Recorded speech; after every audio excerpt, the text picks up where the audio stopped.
A week after Iran shot down a U.S. drone, the two countries are locked in a war of words. So Iran's president says his country is exercising, quote, strategic patience, not fear.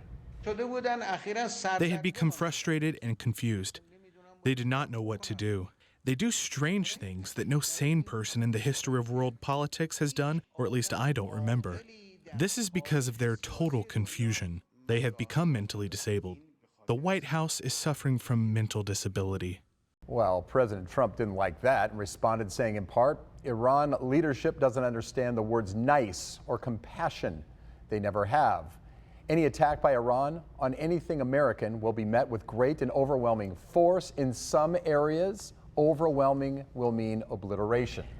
Okay, political professor Ric Epps is here with more because we have plenty of questions. So thank you for being here this morning. Okay, can we start with this?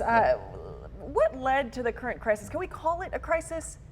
Can we call this a crisis? A crisis of words. Okay, right a crisis now, of words. more than an actual crisis yet. Okay. You know. But what does the U.S. stand to really gain from all this?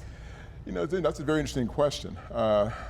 Not really a lot, other than that, they're trying to push Iran into this revamped nuclear deal that they want, and regarding the ballistic missile program and some things they want them to not support terrorism and other countries and things like that. That's the premise of what they're trying to push for. In terms of what they can actually achieve because of the peripheral players, particularly those who support the 2015 nuclear agreement that are still in agreement, only one that's dropped off is the United States. Those entities can really bring pressure to bear in the U.S. Regarding this issue because the oil that Iran offers to the rest of the world. You touched on one of the bigger points that's developing here, which is the enrichment of uranium right now. And there's a timeline here that we're up against, right? Yeah, but it's interesting. For low-grade uranium, low-grade enriched uranium cannot produce plutonium that is necessary to use for nuclear weapons. Right. It's only high-grade uranium that you can utilize for that. So the idea of trying to tell a country that no, you cannot develop this technology is tough, because we've got North Korea, who's much more dangerous than this. We've got Pakistan, who's more dangerous.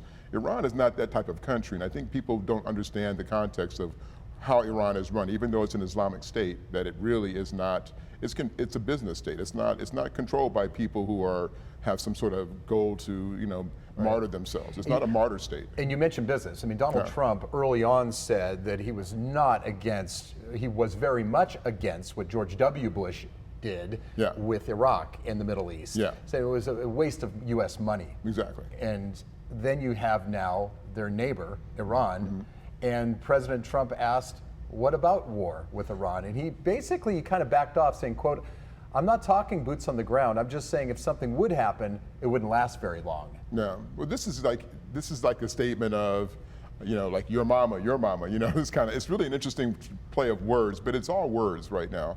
And I think the danger that we run into is the potential of what I call the unintended consequences, where things could escalate because of what we call the game of brinkmanship, where one gets, challenges the other person, and then it gets to a point where somebody decides to strike first out of fear as opposed to out of real justified actions. And then we wind up in a situation like Iraq, and then we've got a bigger problem as we go down that road, which will actually further radicalize people. Because here's the reality, if you kill Iranian people, those are the next potential terrorists. And the thing about Iran is that most of the people in Iran are pro-West. If you think back to 9/11, for example, after the 9/11 event happened, there were over 1 million people in the streets of Tehran holding a candlelight vigil for Americans that had lost their lives. Good thing to remember. And so people tend to forget that reality. So this is the country that, if you're going to try and help it and you want to try and change the mindset, in the Middle East, you have to change it from the inside out. Meaning you have to change the hearts and souls and minds of the young people. And if you don't do that, you create a bigger problem for yourself. Okay, so you kind of touched on what's at stake here, but what can we expect at this point? You keep saying it is a war of words right now. Has President Trump kind of backed Iran into a corner, and what can we expect? Well, that's the interesting part about this. You have hawks on both sides that bring pressure to bear. We have John Bolton, who's a national security advisor, who's trying to push for, he's looking for a war. And the problem is that when you have Rouhani, who's really more of a moderate, and he's not looking for a battle, but he also knows he has hardliners in his own regime. And because of that, that means that he cannot afford to look weak.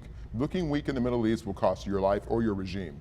So by pushing this, and by the hawks they're pushing it, is what leads to potential for a problem or bigger or escalation of this event. Well, you have a president and you have an Ayatollah. You have Yeah. two competing factions sometimes within that country as well, which kind Absolutely. of confuses and things. one's the political leader, and the other one's the religious Right. leader. You know, so the issue is, how do we get around letting the hawks overrun the system to push toward the game that could lead to a greater disaster and further radicalization in the region, You know, which destabilizes the whole region. We could talk about this subject because it lends itself to so many other discussions. But Rick, what I think you touched on, which is really at the heart of this, is that when you go forward and you talk about radicalizing people for future generations, isn't that why we're still in the Middle East? We're still in Iraq, 15 years later? Yeah, well, if you kill several 100,000 people, if your goal is to get rid of terrorism, Right. and you kill several 100,000 people, then guess what's going to happen? You're going to create the new group of people who hate you. Right. And now what's happening in Iran is that those people who are moderate or softening their view in the U.S.